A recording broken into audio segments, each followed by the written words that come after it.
Vendredi 21 août 2026, mesdames et messieurs, bonsoir et bienvenue à cette session d'information sur votre chaîne panafricaine Iroko Média Télévision.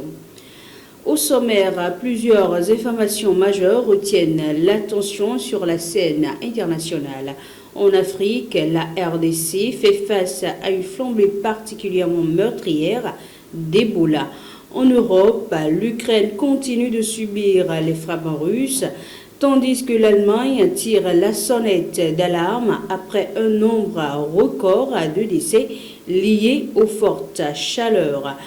Et enfin, au Proche-Orient, la France, l'Allemagne, l'Italie et le Royaume-Uni s'opposent à l'expansion des colonies israéliennes en Cisjordanie. Merci de rester nous suivre pour les détails.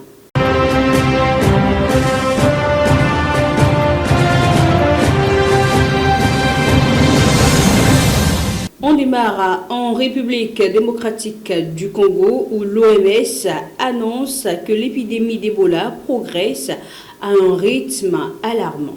L'épidémie d'Ebola qui sévit actuellement en RDC prend une ampleur particulièrement inquiétante. Selon Julien Arnaïs, coordonnateur principal d'Ebola pour les Nations Unies, le virus progresse désormais de manière exponentielle et s'étend sur une superficie plus vaste que celle de la France. Le bilan dépasse déjà les 2500 morts avec près de la moitié des décès enregistrés au cours des 20 derniers jours.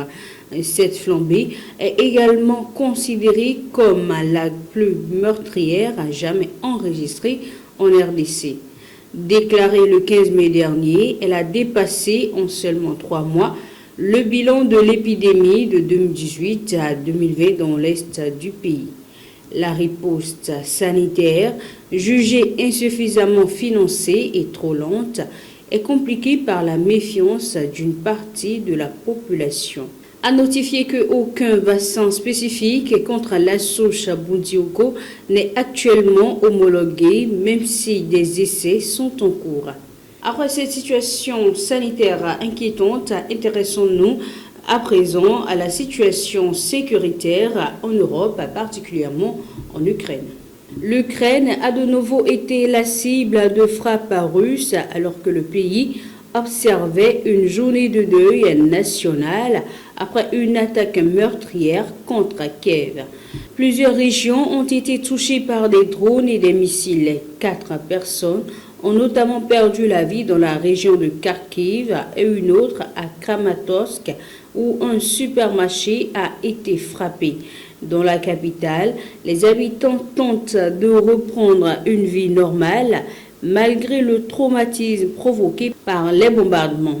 Une infrastructure de traitement de l'eau a également été endommagée tandis que 2 personnes ont été tuées lors d'une attaque contre un centre d'affaires. Le président affirme que les défenses ukrainiennes interceptent environ 90% des missiles de croisière russes, mais restent moins efficaces contre les missiles balistiques.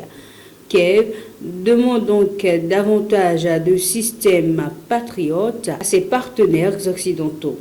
Par ailleurs, plusieurs pays européens accusent Moscou d'étendre les tensions au-delà du territoire ukrainien. Et alors que l'Ukraine fait face aux conséquences de la guerre, un autre phénomène frappe durement l'Europe, les températures extrêmes. L'Allemagne a enregistré un bilan particulièrement lourd lié aux vagues de chaleur qui ont frappé l'Europe cet été. Selon des estimations provisoires de l'Institut Robert Koch, environ 14 000 décès seraient imputables aux fortes chaleurs jusqu'au 9 août. Il s'agit du bilan le plus élevé depuis le début de ces estimations en 2016 et dépasse largement le précédent record de 8 900 décès enregistrés en 2018. La majorité des victimes sont des personnes âgées de plus de 75 ans dont l'état de santé peut être aggravé par la chaleur. Les autorités sont notamment critiquées pour le manque de climatisation dans les hôpitaux et l'insuffisance des équipements dans les maisons de retraite. Face à cette situation, des responsables politiques réclament davantage d'investissements pour protéger les populations vulnérables. Selon les estimations, la modernisation des établissements de santé et des structures pour personnes âgées pourrait coûter au moins 20 milliards d'euros. Le débat porte également sur l'adaptation du pays au changement climatique. Terminons cette revue de l'actualité par une nouvelle tension géopolitique au Proche-Orient. 4 puissances européennes s'opposent à l'expansion des colonies en Cisjordanie. La France, l'Allemagne, l'Italie et le Royaume-Uni ont appelé l'Israël à mettre fin à l'expansion des colonies en Cisjordanie. Les 4 pays européens demandent notamment le retrait immédiat des appels d'offres concernant la construction de plus de 1200 logements dans le cadre du projet E1. Ils estiment que cette initiative risque d'aggraver l'instabilité dans les territoires palestiniens et de compromettre davantage les perspectives d'une solution à 2 États. Le projet E1 prévoit à terme environ 3400 logements sur une zone située entre Jérusalem-Est et la colonie de Ma'ale-Adumim.